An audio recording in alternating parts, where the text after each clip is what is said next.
नमस्कार, सुस्वागतम, वेलकम, अभिनंदन। मैं हूं डॉक्टर वाय राखी और आपके समक्ष हैं गणपति महाराज। गणपति बाप्पा मोरया, मंगल मूर्ति मोरया। गणपति जी के दर्शन करिए, आपकी जो मुराद हो वो इनसे मांगिए। और आज की खास दिन की कथा को जरूर सुनिए। आज चंद्रमा के दर्शन वर्जित हैं, आज चंद्रमा के दर्शन नहीं करते। समंतक मणि की कहानी अब मैं आपको सुनाने जा रही हूं, जो मैं आपको पढ़कर सुनाऊंगी। कहानी बड़ी है।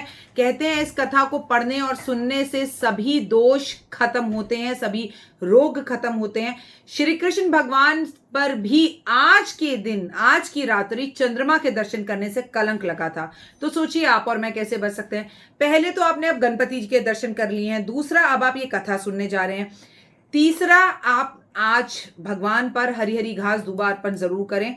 तो अगर आपने चंद्रमा के दर्शन कर लिए तो भी आपको कलंक नहीं लगेगा। लेकिन मैं प्रैक्टिकल बात करती हूं, जैसे आज शाम 7 बजे के बाद कोई बहुत ही ज्यादा गणपति जी की कृपा हो कि ऐसी कोई परेशानी ना हो, भगवान ना चाहे कि ऐसा हो, तो मैं घर से किसी को बाहर निकलने देती हूँ। वरना मैं शाम 6:30-7 बजे के बाद घर से किसी को बाहर जाने ही नहीं देती कि गलती से भी चंद्रमा के दर्शन हो जाए। भैया घर में रहो, गणपति जी आए हुए हैं, भजन करो, कीर्तन करो, ढोलक बजाओ, नाचो गाओ और प्रभु के समक्ष समय बिताओ। क्लियर है? तो आपको मैं कहानी सुनाने जा रही हूं। इस कहानी को आप बहुत ध्यान से सुनिएगा। एक बार नंद किशोर ने सनत कुमार से कहा कि चौथ के चंद्रमा दर्शन करने से श्री कृष्ण भगवान पर लांछन लगा था। वह सिद्धि विनायक व्रत से ही दूर हुआ था। ऐसा सुनकर सनत कुमार आश्चर्य में आ गए। उन्होंने पूर्ण ब्रह्म श्री कृष्ण को कलंक लगने की कथा पूछी और नंद किशोर ने बताया। एक बार जरासंध के भय से श्री कृष्ण समुद्र के मध्य नगरी बसाकर रहने लगे।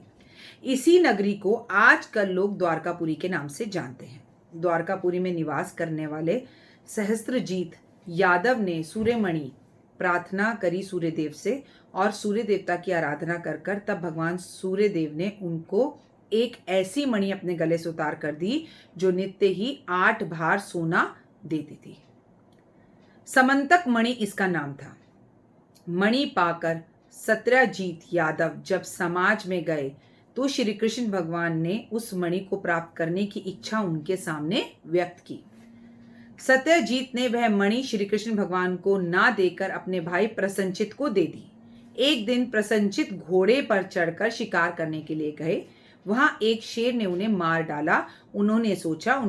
शेर ने सोचा जो उनके गले में मणि है वो मांस का टुकड़ा है और मणि ले गया।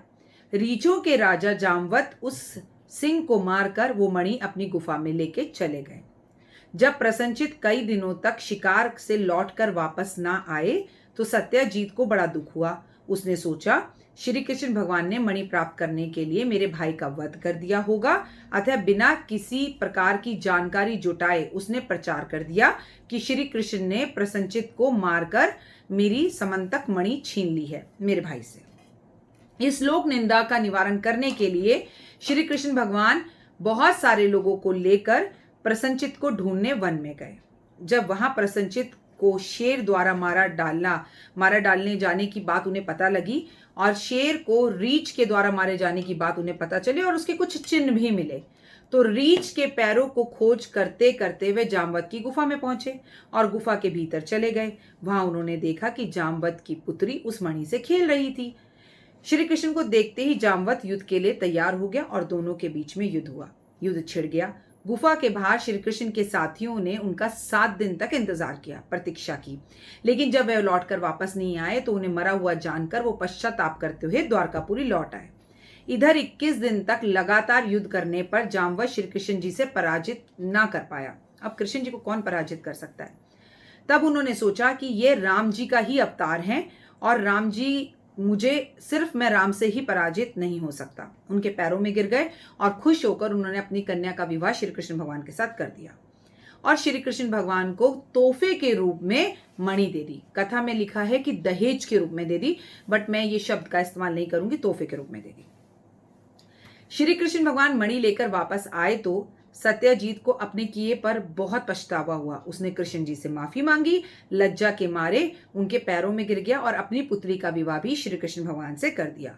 कुछ समय बाद श्री कृष्ण भगवान किसी काम से इंद्रप्रस्थ चले गए और अपना जीवन आराम से वहां बिताने लग गए।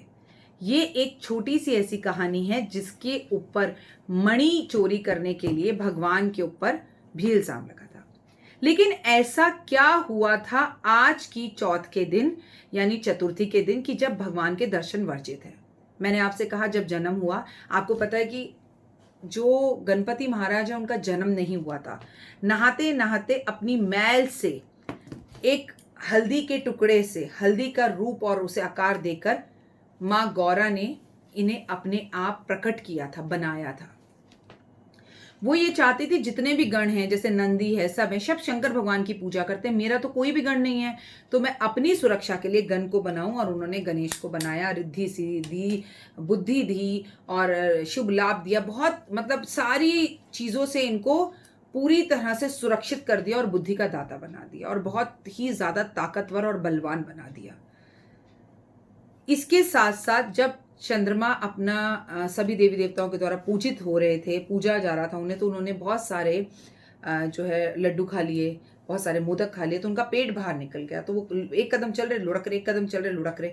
अब चंद्रमा ने ये देखा और चंद्रमा हंसने लगा। पार्वती माँ को गुस्सा आया और माँ पार्वती ने इन्हें श्राप दे दिया चंद्रमा को कि आज के दिन आपके जो भी दर्शन करेगा निश्चित ही उसे चोरी का और झूठा कलंक लगेगा, उसके कैरेक्टर के ऊपर लोग बात उठाएंगे। तो आज चंद्रमा के दर्शन आप बिल्कुल ना करें।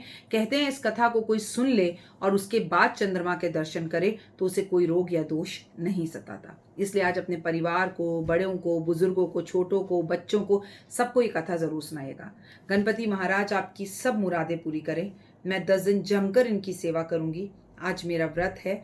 कल से जैन परिवार के 10 दिन के खास व्रत और पूजाएं शुरू हो रही हैं जब हमें त्याग करना चाहिए। कल मैं जैन परिवार से जुड़ी एक खास कथा आपको सुनाऊंगी। जुड़िएगा कल मेरे साथ। फिलहाल दीजिए इजाजत। नमस्कार।